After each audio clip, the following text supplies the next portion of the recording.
गुजरात में कौन बनाएगा सरकार? क्या एग्जिट पोल के अनुमान सच होंगे?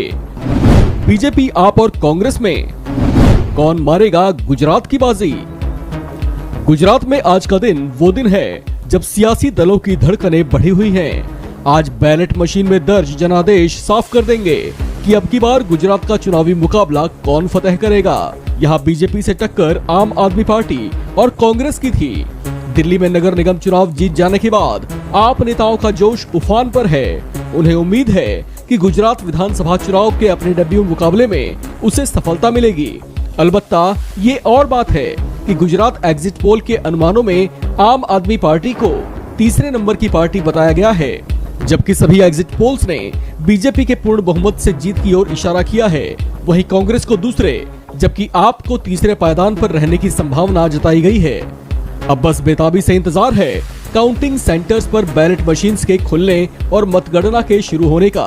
उससे पहले गुजरात की सियासी धड़कनें तेज हैं, जबकि लोग बेताबी से इस रोमांचक मुकाबले के नतीजों का इंतजार कर रहे हैं। चलिए तब तक आपको बताते हैं कि नतीजों से पहले जारी हुए नतीजों के अनुमान जिस ओर इशारा कर रहे हैं, उसे देखने के बाद किस दल की बाछें खिल उठी हैं, तो किस दल की चिंताएं बढ़ गईं। चलिए बारी बारी से आपको दिखाते हैं कि अब की बार एग्जिट पोल्स के अनुमान गुजरात में किस दल की सरकार बनाने की ओर इशारा कर रहे हैं। अगर सबसे पहले न्यूज एक्स जन की बात करें तो इसने अपने आंकड़ों में बीजेपी की पूर्ण बहुमत वाली सरकार बनाने की ओर इशारा किया है।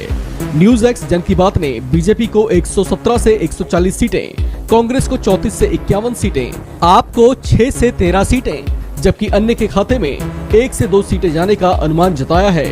रिपब्लिक पी मार्क ने अपने अनुमानित आंकड़ों में बीजेपी को 128 से 148 सीटें, कांग्रेस को 30 से 42 सीटें, आपको 2 से 10 सीटें, जबकि अन्य के खाते में 0 से 3 सीटें जाने का अनुमान जताया है। टीवी 9 गुजराती ने अपने अनुमानित आंकड़ों में बीजेपी को 125 से 130 सीटें, कांग्रेस को 40 से 50 सीटें, आपको 3 से 5 सीटें, जबकि अन्य के खाते में 3 से 7 सीटें जाने का अनुमान जताया है।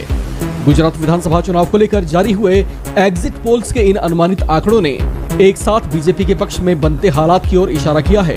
यानी गुजरात में अब की बार भी बीजेपी सरकार के गठन के प्रबल संकेत हैं। हालांकि अब बस कुछ घंटों में मतगणना शुरू हो जाएगी और फिर आने लगेंगे वो रुझान जिसका सभी बेसब्री से इंतजार कर रहे हैं। आपको बता दें कि गुजरात में पिछले 2.5 दशक से ज्यादा वक्त से बीजेपी शासन में है। अगर गुजरात में बीजेपी अब की बार भी जीत दर्ज करती है तो ये अपने आप में एक रिकॉर्ड होगा। गुजरात में पहले चरण का मतदान 1 दिसंबर को हुआ था, जिसमें औसतन 63.31% वोट पड़े थे, जबकि दूसरे चरण में करीब 60% वोट पड़े थे।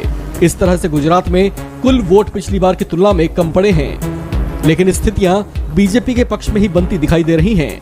यानी अगर इन आंकड़ों पर गौर किया जाए तो गुजरात विधानसभा चुनाव में पहली बार डेब्यू करने वाली आम आदमी पार्टी को निराशा हो सकती है। हालांकि पार्टी के तमाम नेता चुनाव से पहले ही गुजरात की जीत का दम भरते रहे हैं, लेकिन जो अनुमान एग्जिट पोल्स के तमाम सर्वे जता रहे हैं वो आम आदमी पार्टी के लिए झटका देने वाले साबित हो सकते हैं। हालांकि राजनीति का खेल अप्रत्याशित कहा जाता है, क्योंकि यहाँ सारे समीकरण